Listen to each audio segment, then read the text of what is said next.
قرآن مجید فرقان حمید میں ما اصاب من مصیبت الا باذن اللہ،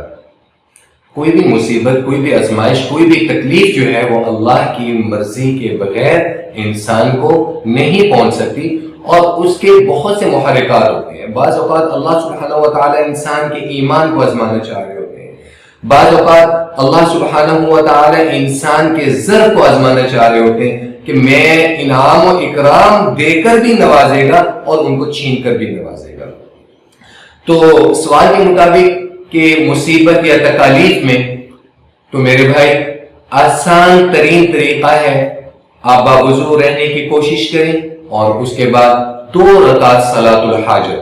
2 رکعت صلاۃ الحاجت وہ پڑھیں اور اللہ کے حضور گڑ گڑا کر دعا مانگیں۔ سب سے پہلے گڑ گڑا کر دعا مانگیں، اور اس کے بعد اٹھتے بیٹھتے چلتے پھرتے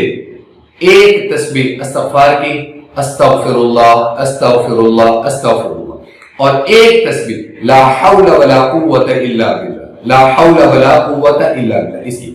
اور اس کے بعد معمول بنا لیں، جب یہ تسبیح پڑھ لیں تو اس کے فوراً بعد معمول بنا لیں 33 ٹائمز سورۃ القریش، لإیلاف قریش، آخری سپارے میں لإیلاف قریش، اس کو معمول بنا لیں۔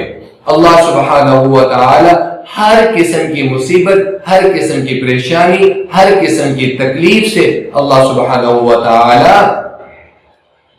فیضیاب عطا فرمائیں گے، اللہ ان تکلیفوں کو دور فرما دیں گے، اللہ ان مصیبتوں کو رد کر دیں گے، اور آسائش اور آسانیوں والا معاملہ فرمائیں گے، خیر والا معاملہ فرمائیں گے۔ یا وجیہتی